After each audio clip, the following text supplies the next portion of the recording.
दज्जाल जब दुनिया के करीब आएगा ये ऐलान करेगा मैं तुम्हारा नबी हूं, लोग उसे नबी मान लेंगे, लोग उसे नबी मान लेंगे। जब उन्हें देखेंगा लोग मुझे नबी मान रहे हैं तो फिर फौरन क्या बोलेंगा, मैं तुम्हारा नबी नहीं जी, मैं तुम्हारा अल्लाह जी बोलेंगा। कौन? काना दज्जाल। इन 30 कज़्ज़ाबों में लास्ट कज़्ज़ाब इन्हें चाहता सो दज्जाल। 30 नबूवत के दावा करने वाले में लास्ट इन्हें पैदा होता सो दज्जाल। दज्जाल क्या बोलता? सबसे पहले नबी बोलता। जब लोग इसे नबी मान लेती बोलता मैं नबी न मेरे, मैं तुम्हारा भगवान रहेगा था, मैं तुम्हारा अल्लाह रहेगा था।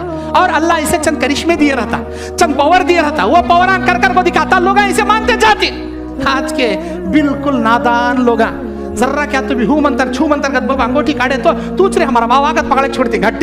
उन्हें ऐसे करिश्मे कर वो दिखाता, आसमान से बारिशां करते, जमीन से पौधे करते, पौधे से अनाज करते, अनाज से आटा करते, आटे से रोटियां करते। अब ऐसे करे तो पवन धोक पानी पीले पड़ जाते आज के लोग। कहा है उन्हें बुलाओ उसे।